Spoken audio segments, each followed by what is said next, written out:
২৫শে জুন ২০২২ এই একটি দিন বদলে দিয়েছিল বাংলাদেশের যোগাযোগ ব্যবস্থা, অর্থনীতি আর আত্মবিশ্বাস।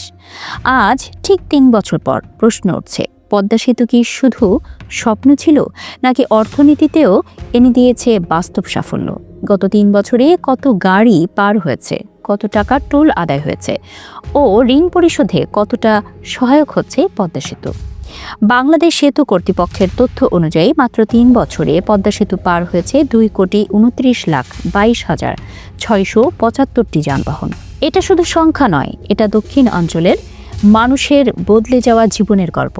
আগে যেখানে ঘন্টার পর ঘন্টা পাড়ি, সেতু চালুর ৩ বছরে সর্বমোট ২,২৯,২২,৬৭৫টি যানবাহন পারাপার হয়েছে। চলতি বছরের শেষ ৬ মাসে এই সংখ্যা দাঁড়িয়েছে ৩৪,২৭,৫৯৮টি, যেখান থেকে টোল রাজস্ব এসেছে ৪২,২৩,২৩,৯০০ টাকা।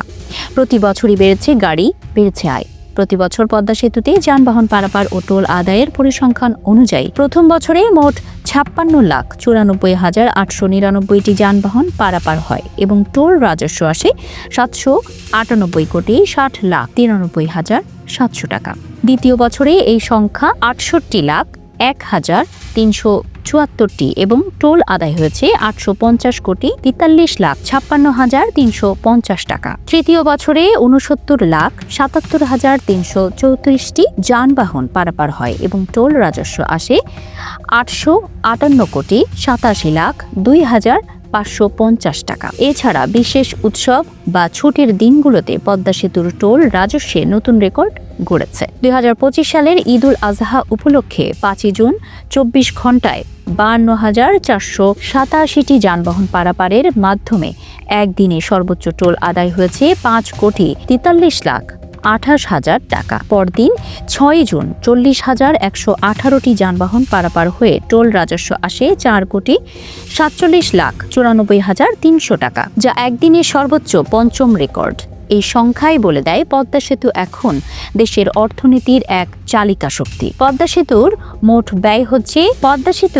ব্যয় হচ্ছে ৩০,৭৭০ কোটি টাকা। এর মধ্যে ৩০০ কোটি টাকা অনুদান ও বাকিটা ঋণ। ঋণ পরিশোধের সময় হচ্ছে ২০২২-২৩ থেকে ২০৫৬-৫৭ অর্থবছর পর্যন্ত। মোট ৩৫ বছর ও সুদ হচ্ছে মাত্র ১%। প্রশ্ন আসতেই পারে, এত বড় ঋণ সুদ হবে কিভাবে? উত্তর দিচ্ছে এই বাড়তে থাকা টোল রাজস্ব।